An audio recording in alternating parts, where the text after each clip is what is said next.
만군의 하나님 여호와의 말씀이니라. 주 여호와가 당신을 두고 맹세하셨노라. 내가 야곱의 영광을 싫어하며 그 궁궐들을 미워함으로 이 성읍과 거기에 가득한 것을 원수에게 넘기리라 하셨느니라. 한 집에 10사람이 남는다 하여도 다 죽을 것이라. 죽은 사람의 친척 곧 그 시체를 불사를 자가 그 뼈를 집 밖으로 가져갈 때에 그 집 깊숙한 곳에 있는 자에게 묻기를 아직 더 있느냐 하면 대답하기를 없다 하리니 그가 또 말하기를 잠잠하라. 우리가 여호와의 이름을 부르지 못할 것이라 하리라. 보라, 여호와께서 명령하심으로 타격을 받아 큰 집은 갈라지고 작은 집은 터지리라. 말들이 어찌 바위 위에서 달리겠으며 소가 어찌 거기서 밭 갈겠느냐.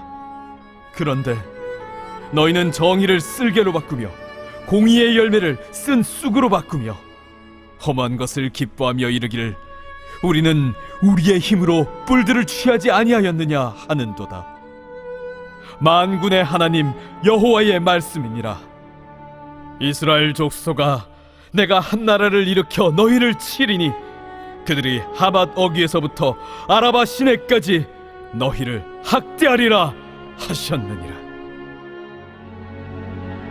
샬롬, 평안하세요. 오늘 아모스 20강 분노의 잔을 들이키라는 제목으로 아모스 6장 8절에서 14절을 살펴보려 합니다. 하나님의 분노의 잔이 기울기 시작했습니다. 수많은 요새들은 하나님의 보호 없이도 살 수 있다는 자만의 증거물이었습니다. 그들의 저택들은 하나님의 정의를 무시한 채 약자들의 피와 땀 위에 세워진 폭력의 증거였습니다. 이것들은 하나님의 분노를 촉발시키는 내관인 줄은 꿈에도 생각지 않았습니다. 여로보암 2세의 통치하에 이스라엘이 누리고 있는 경제적 번영, 난국불락의 성체들, 최첨단 군사 무기들, 위용을 자랑하는 웅장한 성전, 이 모든 것들은 야곱의 집이 자랑하는 것들이었습니다. 더욱이 자신들만 선택되었기에 결코 불행이나 재앙이 닥치지 않을 것이라고 확신을 가졌습니다. 그들은 자신들이 누리고 있는 번영이 스스로 이루어 놓은 위대한 업적이라고 자만하기에 이르렀습니다. 그러한 번영은 정직과 정의에 의해 이루어진 것이 아니었습니다. 향락 산업의 발달, 성적 타락, 경제적 착취, 사회의 저변에 깔려있는 자만과 안일, 흥청망청되는 소비문화, 빈익빈 부익부의 심화, 하나님의 뜻과는 거리가 먼 강단의 메시지 등 장밋빛 속에 피어난 독초였을 뿐입니다. 하나님은 자신의 이름을 걸고 그들 위에 진노의 잔을 쏟을 것이라고 엄숙하게 맹세하십니다. 그들의 영광을 하나님은 미워하십니다. 그들을 긍휼 가운데 잉태하고 생명으로 출생시킨 분이 하나님이셨습니다. 그러나 그들은 자신들의 요새가 어떠한 적군의 침공으로부터도 보호될 수 있는 난공불락의 피난처가 될 수 있다고 확신하였습니다. 그들의 영광 뒷면은 율법을 무시하는 방종, 권력에 의한 정의 왜곡, 하나님 백성의 희생을 담보한 호화로운 삶, 군사적 자기 확신, 결탁에 의한 성공이었습니다. 그들의 권력과 뇌물에서 나오는 난공불락성은 확신할 만한 것이었지만 전쟁의 사령관이신 하나님에 의해 공격을 받습니다. 성읍은 깨지고 쌓아놓은 것은 잃게 됩니다. 성읍 안에서는 어떤 일이 일어납니까? 아모스는 다음과 같이 비극의 도래를 묘사합니다. 적군의 침공으로 10사람의 도망자들이 한 집안에 숨어 있다 하더라도 그 남은 자들마저도 비극적인 최후를 맞이하게 될 것입니다. 전쟁에서 전멸될 것입니다. 한 걸음 더 나아가 한 가지 에피소드를 아모스가 전합니다. 두 사람의 친척이 죽은 가족들의 시체를 끌어내어 장례를 하려고 집안에 들어갑니다. 집안 사람들이 다 죽어 친척들이 오고서야 시체를 치울 수 있게 됩니다. 사람들이 다 죽었으니 친척들이 방마다 그리고 깊은 곳까지 확인해야 하는데 죽은 사람이 아직도 있는지 안쪽에서 일하는 사람에게 물어봅니다. 사마리아의 도시 위에 내려진 파괴와 멸망의 공포 속에서 여호와의 날이 도래하였다는 사실을 인식한 그는 죽은 자를 기억하면서 여호와의 이름을 언급하는 것이 오히려 끔찍한 저주를 새롭게 해주는 역할을 할 것이라고 생각하기에 같이 간 친척에게 입을 다물고 침묵하라고 말하는 것입니다. 하나님의 저주로 인해 비극을 맞게 된 심판의 현장에서 여호와의 이름을 부른다는 것이 무슨 의미가 있겠습니까? 오히려 끔찍한 비극만을 심화시킬 뿐입니다. 하나님의 심판은 철저할 것입니다. 큰 집이 부서져 깨어지며 작은 집이 산산조각이 날 것입니다. 하나님의 분노는 집요하게 이스라엘의 죄들을 추적할 것이고 그들로 하여금 매우 비싼 값을 지불하게 할 것입니다. 인간의 자만과 교만, 불의와 부정에 대한 하나님의 값비싼 청구서는 반드시 갚아야 합니다. 이스라엘은 분별력과 판단력을 상실한 자들이었습니다. 아니 상식 이하의 행동이 자연스럽게 받아들여지는 변태적 집단이었습니다. 거꾸로 가는 세상이었습니다. 아모스는 수사학적 질문을 동원하여 이스라엘의 우매와 광란을 드러냅니다. 말들이 바위 위를 달리는 것을 보았는가? 아니면 사람이 소로 바다를 가는 것을 본 일이 있는가? 그런 일은 도저히 있을 수 없습니다. 그와 마찬가지 불가능한 일이 이스라엘 사회에 일어났습니다. 가장 부자연스러운 것을 밥 먹듯이 가장 자연스럽게 미친 사람의 행태가 이스라엘을 특징 짓고 있다는 것입니다. 바위를 달리는 말이 어찌 성할 수 있으며 바다에서 소가 몰겠다는 것은 죽는다는 것 이외에 무슨 뜻이 있겠습니까? 모두가 한결같이 미쳤기 때문에 미친 일이 정상적인 일이 되어버렸습니다. 공법을 바꾸어 악법을 만들고 정의는 사람을 죽이는 독초로 탈바꿈하였습니다. 건강한 사회를 쓰디쓴 사회로 만들었습니다. 그들은 재판관에게 뇌물을 주고 증인을 위협하고 권력을 남용했습니다.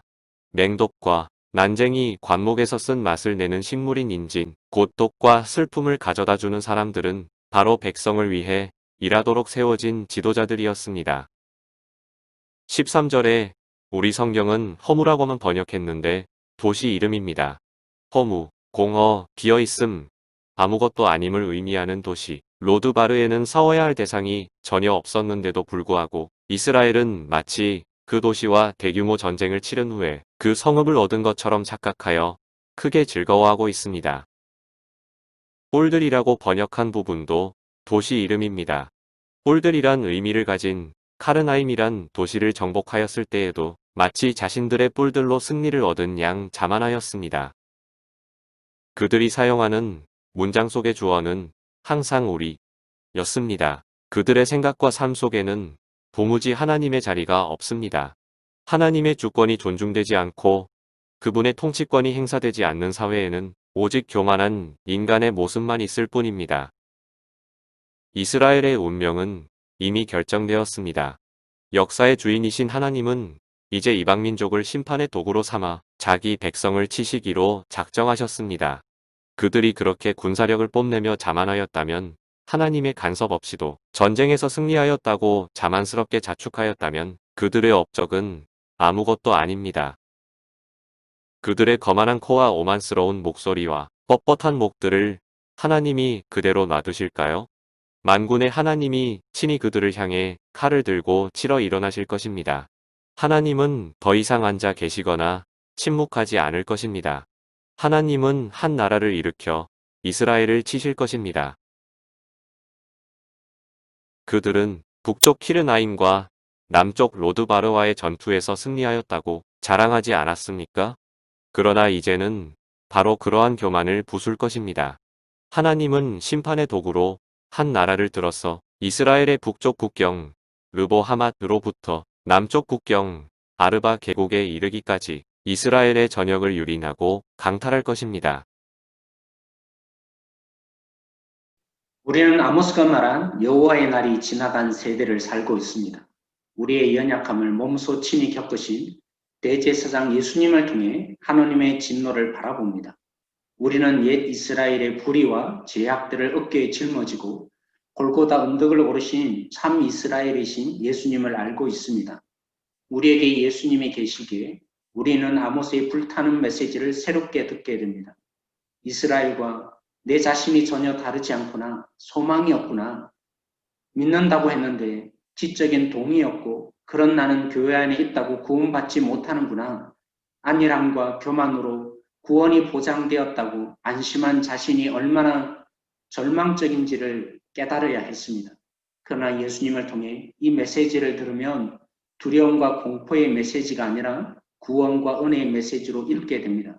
우리는 예수님을 통해 이루신 새 이스라엘의 이야기를 알고 있습니다. 그래서 우리는 감격과 두려움과 감사와 결단의 긴장 속에 옛 이야기를 새롭게 듣습니다. 임박한 재난에 대한 경고의 나팔 소리로 듣게 됩니다. 가슴 치는 어머니의 탄식 소리로 듣게 됩니다. 집 나간 아들을 향해 아버지의 기다림의 메시지로 듣게 됩니다. 아내를 향해 새로운 삶을 살자 간청하는 남편의 호소로 듣게 됩니다.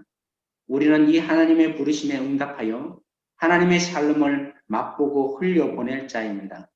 온전한 샬롬의 나라가 도래할 때까지 세상에서 하나님의 정의와 공의를 수행하라고 부름을 받은 자입니다. 공법을 강물같이 정의의 계곡에 시냇물처럼 끊임없이 흐르게 하는 자로 오늘도 주님 앞에 요청하며 나아가십시다. 우리 함께 이 시간 기도하겠습니다.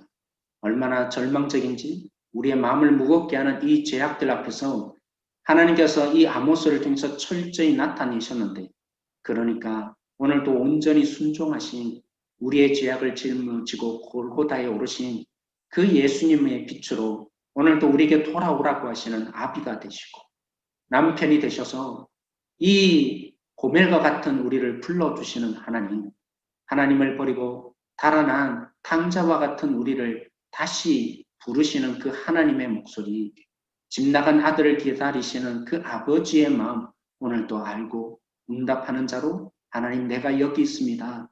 그런 마음으로 이 시간 우리 함께 기도하며 나가십시다. 하나님 기도합니다. 오늘도 우리를 살리신 하나님, 하나님의 긍휼과 은혜를 부어주심을 감사합니다. 아버지가 되시고 남편이 되시고 오늘도 왕이신 우리 하나님이 되어주심을 감사합니다. 조만간 이 세상 가장 아름다운 오늘도 우리를 불러주신 그 하나님의 역사, 순종의 이 마음을 알고 눈 마지막 경고를 하시는 이 나팔 소리에 응답하는 자, 하나님 온 세상 다시 빛나게 한 생명의 눈물 그가 이 땅에 오신 이유 죽어야 살게 되고 져야만 승리할